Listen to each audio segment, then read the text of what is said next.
Automatic car कैसे drive करनी है, कुछ ना कुछ क्वेरीज आप लोगों की आती रहती हैं। उसमें से एक बहुत कॉमन क्वेरी जो मैं पिछले कुछ टाइम से देख रहा हूँ मेरे को आ रही है कि भी ऑटोमेटिक कार हमने कैसे ड्राइव करनी है और कितनी किसकी जो वर्किंग है वो डिफरेंट होती है मैनुअल कार से। तो आज उसी के ऊपर हम बात करने वाले हैं और साथ ही हम ये भी डिस्कस करेंगे कि कई तरह के ऑटोमेटिक्स मार्केट में अवेलेबल हैं ऑटोमेटिक कार्स, जैसे कि DSG, DCT, IMT, IVT, CVT, AMT। तो बड़ी कन्फ्यूजन हो जाती है। अब हम इसमें यह भी डिस्कस करेंगे कि इन सभी ऑटोमेटिक्स में से कौन सा ऑटोमेटिक बेस्ट है in terms of performance, in terms of mileage और इन टर्म्स ऑफ मेंटेनेंस। और साथ ही आपकी ड्राइविंग स्टाइल के हिसाब से आपको आपकी जो ड्राइविंग नीड्स हैं उसके हिसाब से कौन सा ऑटोमेटिक आपको बेस्ट सूट करता है, उसकी भी हम इस वीडियो में आज बात करने वाले हैं। तो सबसे पहले हम बात करते हैं, ये मेरे पास AMT है टियागो, जैसा कि आपको पता ही है। तो सबसे पहले हम इसकी बात करते हैं कि इसको कैसे चलाना है, इसकी वर्किंग मैनुअल से कितनी डिफरेंट है। सबसे पहले हम इसकी पैडल से शुरुआत करते हैं। इसमें 2 पैडल्स मिलते हैं। इसमें क्या आप कोई भी ऑटोमेटिक लेंगे तो उसमें आपको 2 ही पैडल्स मिलेंगे, एक एक्सेलरेटर का और एक ब्रेक का।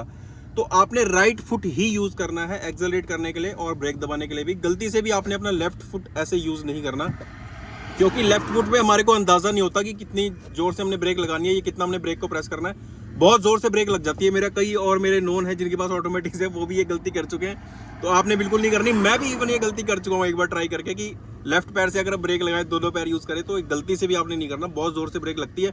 मैंने लगा दी थी और एकदम से गाड़ी खड़ी हो गई थी। वो तो चांस की बात है कि पीछे कोई आ नहीं रहा था, नहीं तो बहुत जबरदस्त एक्सीडेंट भी हो सकता था। तो आपने सिर्फ अपना राइट फुट ही यूज करना है एक्सेलरेट करने के लिए, गाड़ी को रेस देने के लिए और ब्रेक लगाने के लिए।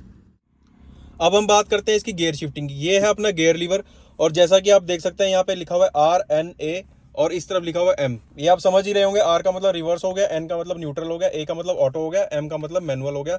और प्लस माइनस, प्लस का मीन्स आप गियर इंक्रीज करेंगे और माइनस का मीन्स आप गियर डिक्रीज करेंगे। तो AMTs आपको जितने भी मिलेंगे ना, मैक्सिमम AMTs में तो आपको यही सिस्टम मिलेगा कि आपका जो गियर है, मान लीजिए अभी मैं गाड़ी को स्टार्ट कर लेता हूँ, हमारा गियर जो है वो एक्शन में तभी आता है जब हम उसको ब्रेक प्रेस करके गियर लगाएंगे। मान लो अभी मैंने ब्रेक नहीं लगाया हुआ है, ब्रेक से मैंने पैर हटा लिया और मैं इसको A पे कर देता हूँ, तो गाड़ी बीप करने लगी है, N का जो साइन है वो ब्लिंक करने लग गया कि गाड़ी आपकी न्यूट्रल में है, मूविंग नहीं हो रही है। तो पहले मुझे यहाँ पे इसकी ब्रेक प्रेस करनी पड़ेगी, देन उसको मैं इसको A पे करूंगा, तब मेरी गाड़ी जो है मूव करना शुरू करेगी। अभी मैं इसको ब्रेक प्रेस कर लेता हूँ और फिर मैं इसको A पे करता हूँ और मैंने ब्रेक छोड़ दिया है। अब आप देख सकते हो गाड़ी जो है मूव करना शुरू कर गई है। दूसरी चीज, अभी पहले मैं इसकी गाड़ी की स्पीड बढ़ा लेता हूँ। लोगों के मन में ना ये बहुत डाउट होता है कि अगर ये गियर लीवर तो बिल्कुल फ्री आगे पीछे हो जाता है, तो चलते चलते अगर ये न्यूट्रल पे हो गया, किसी के बाई चांस हाथ लग गया, कोई बच्चा साथ में बैठा है किसी का हाथ लग गया, या चलते चलते रिवर्स में हो गया, तो हमारे गियर बॉक्स का क्या होगा? हमारे गियर बॉक्स का तो बच जाएगा बैंड। तो ऐसा नहीं है।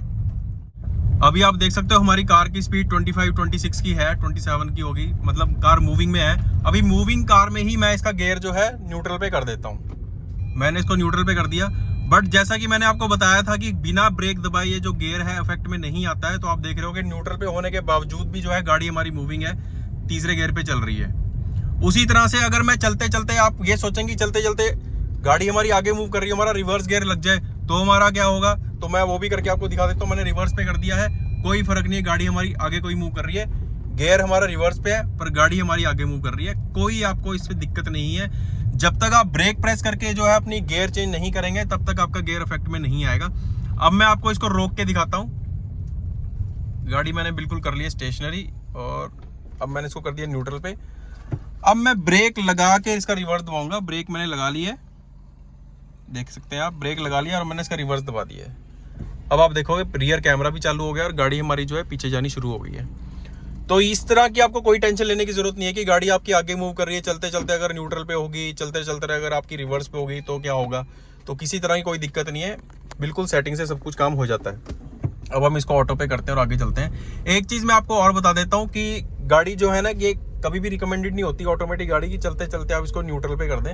हालांकि आप कर सकते हैं इसको, कई बार हम सोचते हैं कि भी ट्रैफिक लाइट्स आगे रेड हैं, हम इसको न्यूट्रल पे कर दें, हमारा फ्यूल बचेगा, बट वो रिकमेंडेड नहीं होता। आपको इसको A पे ही रखना है। जब आपकी गाड़ी बिल्कुल स्टेशनरी हो जाएगी, बिल्कुल 0 की स्पीड पे आ जाएगी, तब आपने इसको N पे करना है। अब हम इसके मैनुअल मोड की बात कर लेते हैं। मैनुअल मोड का क्या है कि आपने जस्ट इसको ऑटो से लेफ्ट पे कर देना है तो आपका ये मैनुअल मोड पे आ जाएगा।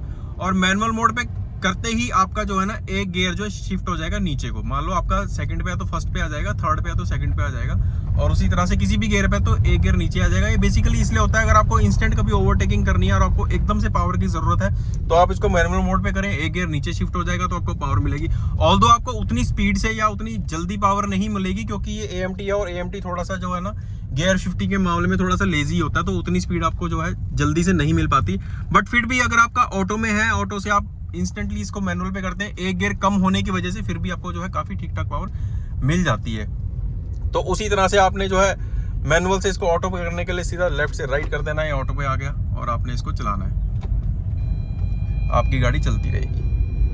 और एक चीज और मैं बता देता हूँ, कई लोगों को बड़ी शिकायत होती है AMT से कि भाई बहुत जर्की होते हैं ऑटो पे जब उसको चलाते हैं, तो आपको इसकी जर्क जो है गियर्स के खत्म करने के लिए ना आप जैसे इसको मैनुअल पे करें, और जैसे हम मैनुअल चलाते हैं ना, गाड़ी को क्लच दबाते हैं, गियर चेंज करते हैं, क्लच दबाते हैं, गियर चेंज करते हैं, तो जैसे जैसे आपकी स्पीड बढ़ती जाएगी आपने अपने अकॉर्डिंगली स्पीड छोड़नी है और गियर बढ़ाना है। आपको मैं बता रहा हूँ बिल्कुल भी पता नहीं लगेगा कि आपकी गियर शिफ्टिंग हो रही है या जर्क लगेगा, किसी भी तरह का नहीं। रेस छोड़नी है और आपने गियर शिफ्ट करना है। आप देख रहे होंगे गियर शिफ्ट हो रहे हैं और कितना स्मूथली हो रहे हैं, बिल्कुल भी मेरे को महसूस नहीं हो रहा, किसी तरह कोई जर्क नहीं हो रहा। बस थोड़ा सा उसमें यह है कि आपके जो है हाथ की जो मूवमेंट है वो थोड़ी बढ़ जाएगी। बाकी अगर आपको जर्क से ज्यादा ही परेशानी है तो आप इसको ऐसे यूज कर सकते हैं। तो दोस्तों हम दूसरी ऑटोमेटिक कार में आ गए हैं। सबसे पहले मैं आपको इसके पैडल दिखा देता हूं। जैसा कि मैंने आपको बताया कि हर ऑटोमेटिक में आपको दो ही पैडल मिलेंगे, एक पैडल आपको एक्सेलरेटर का मिलेगा और एक ब्रेक का मिलेगा। इसके अलावा ना एक IMT आता है जो आपका किया देती है और Hyundai देती है, तो उसमें भी आपको दो ही पैडल मिलेंगे। बट उसमें फ़र्क क्या है कि उसमें आपको गियर शिफ्ट करने पड़ते हैं 1 2 3 4। उसमें पैडल्स दो ही मिलेंगे आपको, जैसे यहाँ पे है रेस और ब्रेक का, पर आपको यहाँ पे गियर्स वहाँ पे शिफ्ट करने पड़ेंगे। तो ये तो होगी पैडल्स की बात। अब हम गियर्स पे आ जाते हैं। गियर्स आप देख सकते हैं यहाँ पे डिफरेंट तरह के हैं, उस गाड़ी में डिफरेंट तरह के थे, इस गाड़ी में डिफरेंट तरह के। वहां पे आपको एक मैनुअल मोड मिला हुआ था, जो यहाँ पे मैनुअल मोड आप देख सकते हो है नहीं। तो जो भी गाड़ियों में आपको मैनुअल मोड मिलेगा उसमें प्लस माइनस होता है, कई उसको ट्रिपट्रॉनिक बोल देते हैं, मतलब मैनुअल मोड होगा तो वही प्लस माइनस वाला सीन चलेगा। यहाँ पे वो नहीं है, ये डिफरेंट तरह का ऑटोमेटिक है। अब यहाँ पे आप देख सकते हो PRND D3 2 और 1 लिखा हुआ है, तो स्टैंडर्ड है ये। P तो पार्किंग हो गया, R फॉर रिवर्स हो गया, N फॉर न्यूट्रल हो गया, D फॉर ड्राइव हो गया। कंटिन्यूसली अगर आपको थर्ड गियर पे रखना है, खासकर ये पहाड़ों में ही यूज होता है। अगर माउंटेन्स में बहुत ज्यादा चढ़ाई हो तो आपको बार बार गियर शिफ्टिंग नहीं चाहिए होती, तो आप इसको कंटिन्यूसली 3 पे रख सकते हैं। इस पे रखने का ये है कि थर्ड से ऊपर नहीं जाएगा, थर्ड गियर पे ही रहेगा। हालांकि अगर स्पीड कम होगी तो ये उसको सेंस करके गियर डाउन जरूर करेगा, पर गियर अप नहीं करेगा, तीसरे से ऊपर नहीं जाएगा। आप दूसरे पे भी फिक्स कर सकते हो, और बहुत ज्यादा चढ़ाई है आपको लग रहा है तो आप इसको पहले पे भी फिक्स करके रख सकते हो। तो अब इसकी बात करते हैं। इसमें जो है ना, इसमें गियर शिफ्टिंग ब्रेक्स के थ्रू नहीं होती, जैसी हमारी AMT में हो रही थी। ब्रेक प्रेस करने के बाद हमारा गियर जो है इफेक्ट में आ रहा था। यहाँ पे सिंपली हम गाड़ी को स्टार्ट कर लेते हैं। गाड़ी हमने स्टार्ट कर ली। यहाँ पे गियर शिफ्टिंग के लिए हमारे को ब्रेक प्रेस करने की जरूरत नहीं है, सिर्फ आपको P से पार्किंग से हटाने के लिए एक बार ब्रेक प्रेस करनी है। उसके बाद रिवर्स पे आ गई, रिवर्स से आप इसको N पे डाल सकते हैं, N से D पे डाल सकते हैं। ब्रेक प्रेस करने की जरूरत नहीं है, गाड़ी आपकी चल पड़ेगी। अब आपके माइंड में आ सकता है कि अगर यहाँ पे ब्रेक से हमारा गियर का कोई लेना देना नहीं है, बिना ब्रेक के अगर हमारा गियर यूज में आ सकता है तो चलते चलते फिर ये भी R में हो सकता है। जैसे मैं आपको पिछली वाली AMT दिखा रहा था, चलते चलते अगर R पे हो गया तो वहां तो ब्रेक दब रही थी तब हमारा गियर इफेक्ट में आ रहा था। यहाँ पे तो चलते चलते अगर R पे हो गया तो क्या होगा।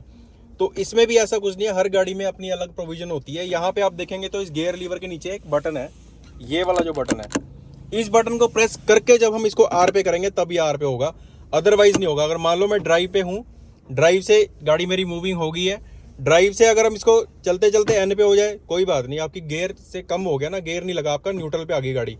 बट अगर आप सोचो कि चलते चलते R पे हो जाए तो R पे नहीं होगी। ऐसे में जितना मर्जी जोर लगा लो, जब तक हम इसका बटन प्रेस करके इसको R पे नहीं करेंगे तब तक ये रिवर्स गियर पे नहीं जाएगा।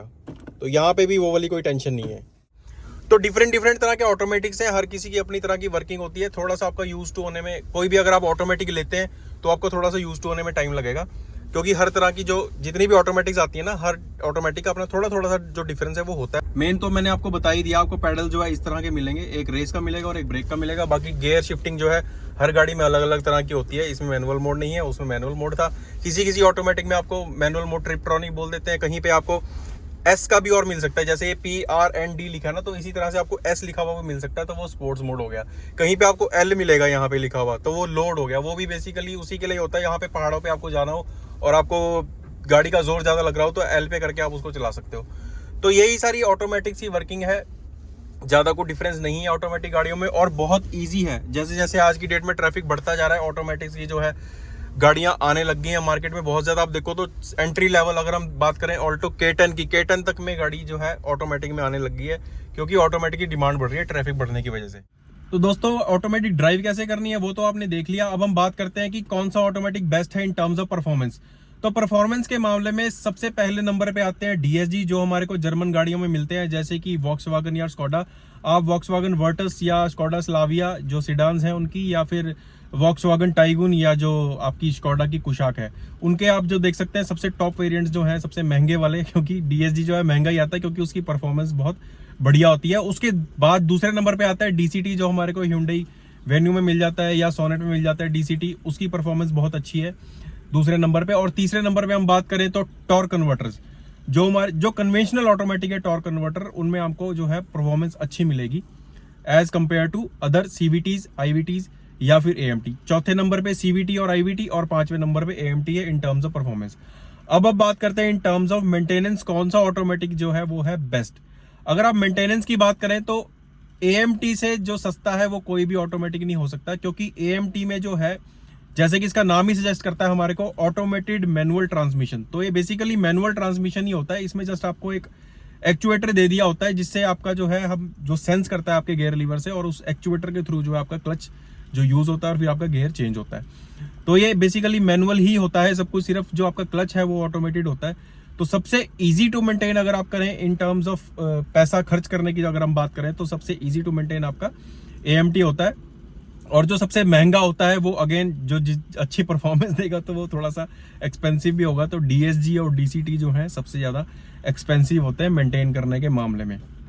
अब हम तीसरी बात करते हैं माइलेज की। तो सबसे बढ़िया माइलेज आपको किसमें मिलने वाली है, इसमें 2-3 तरह की चीज़ें हैं। अगर तो आपकी गाड़ी चलती है ज़्यादा हाईवे पे, तो ऐसा माना गया है कि जो CVTs हैं, जो आपका IVT है, वो अगर आप हाईवे पे ले जाएंगे, CVT होता है कंटिन्यूअस वेरिएबल ट्रांसमिशन, और IVT जो Hyundai देती है या Kia देती है, इंटेलिजेंट वेरिएबल ट्रांसमिशन उसको बोलते हैं। वो वर्किंग ऑलमोस्ट दोनों की सेम ही है, बस नाम उसका चेंज कर दिया है। तो हाईवे पे अगर आपको माइलेज चाहिए तो CVT और IVT माना जाता है कि सबसे ज़्यादा जो है माइलेज आपको हाईवे पे दे देंगे। और अगर आपका ओवरऑल रन सिटी में भी है, थोड़ा हाईवे पे भी है, तो AMT आपको बहुत अच्छी माइलेज दे देगा। AMT से अच्छी माइलेज निकल जाती है।